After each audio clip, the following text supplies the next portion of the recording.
Welcome to Stonewind Studios. I am Martha Ann, and I am in the midst of a project that I am spinning on my spinning wheel. And then I will be plying it and knitting. I'll be knitting a pattern. So we're going to go through all the steps. My fiber, I have a bunch of fiber here. Let me show you here. It's got alpaca, merino, some silk in there, and even a little bit of leftover hay. And all of it is from local farms. And it's, as you can see, other than the sparkly, it's just going to be a natural batt. This makes this yarn right here. Isn't that beautiful? And so I want to talk about spinning for a minute. So I'm assuming if you're watching this that you're either a new spinner and that you are at least spinning. And the pattern that I wanted to do is for people who are new spinners or people who are old spinners like me, and you just want something relaxing. When I was starting out and when I was young, I was working really, really hard at being a real technical spinner. And it's just, that's fun to experience that. But I had to reteach myself how to do a thick, thin yarn. And so, because I have learned that out of all the art yarns and all the consistent yarns, let me try to get my camera set up where you can see better what I'm doing. This is my favorite and most relaxing, and the pattern that I'm writing or have written will be for thick thin. Thick thin is in how you, and I don't mind that my yarn is going to be fuzzy. If you like fuzzy yarns like me, then you will like this, because as you can see, I have a big wad of clean, natural. It has been carded a couple of times, but I'm not worried about a really thin, really, simple, consistent yarn. I'm wanting a little bit inconsistent. As you can see, I've got some twist in here because I do have alpaca, and also I used to have Angora rabbits, so I still have quite a bit of their fiber in there, and I overspin it because I can take that overspinning out with plying. And what I do is I'm consistent for a little while, and then I'll decide I want a thick piece. I take my thumb and I bring it further back, and the more fiber that I catch with my thumb, the bigger that area is going to be, and that's going to be my thick. So I did a little bit. Now I'm going to reach back with my thumb, and I'm going to pinch off some. I'm going to make sure you can see. I'm still learning my equipment here. I want you to see what I'm doing. And so you will automatically see, now this is way over twisted, but that's because I'm stopping and starting. So once I get going regularly here in a few minutes, you'll see. But I do want this slightly overspun because I am going to apply it, and alpaca and Angora is like a hair and it slides out and sheds. I don't want mine to shed. So I do overspin this, but I have reached back and I have pinched, and if you can see, I've got now thick and thin pieces. See, I'm reaching back, doing a little bit of a thicker amount. Then I'm going back down to my regular amount. I'm trying to keep the regular amount about fingering to sport weight.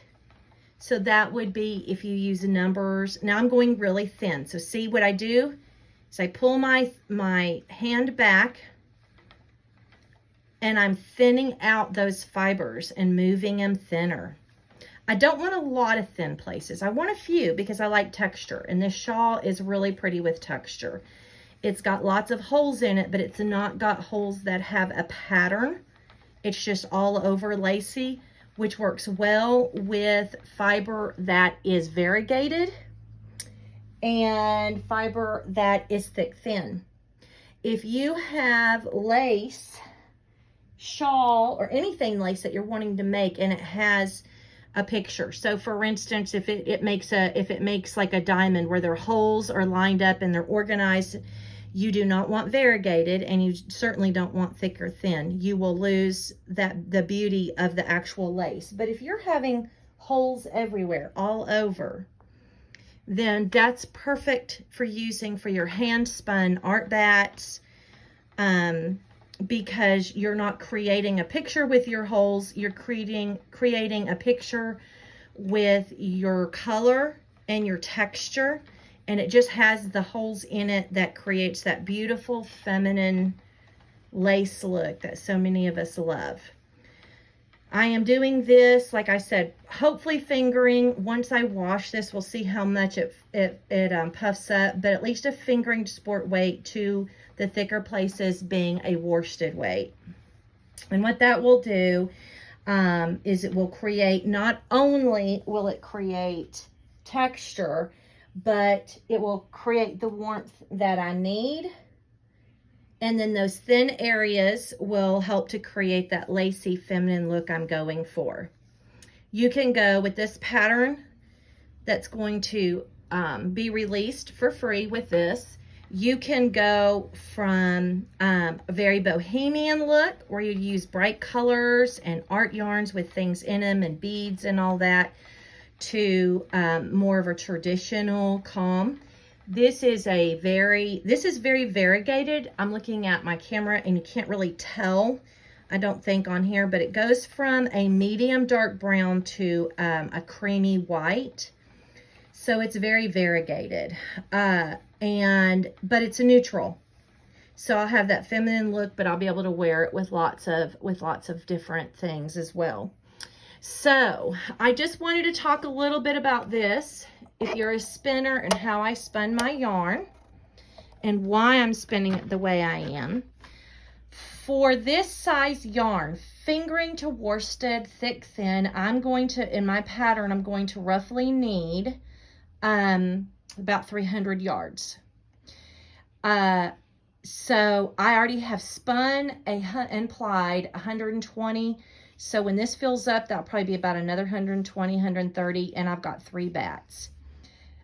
Depending on when this video comes out, and this is August of 2025, if you follow me on Facebook or Instagram or here on YouTube, I will have bats, but not necessarily in this color, but I'll have bats. And usually when I do bats, I do about 2 ounce. My carder does 2 ounce bats for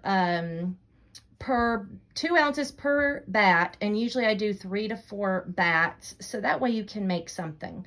The art bats that are 1 or 2 or 3 ounces are lovely, but it's sometimes hard to find projects to make with that little bit of a bat. If you're a very fine spinner, and you're going to see here my thick thin, I've got some thicker places, some thinner places. If you are a spinner that likes a consistent lace weight or a fingering weight or even a sport weight yarn that you're not doing thick or thin, you probably could get away with 250 to 275 yards, but I always think it's better to play on the safe side, so I always shoot for about 300.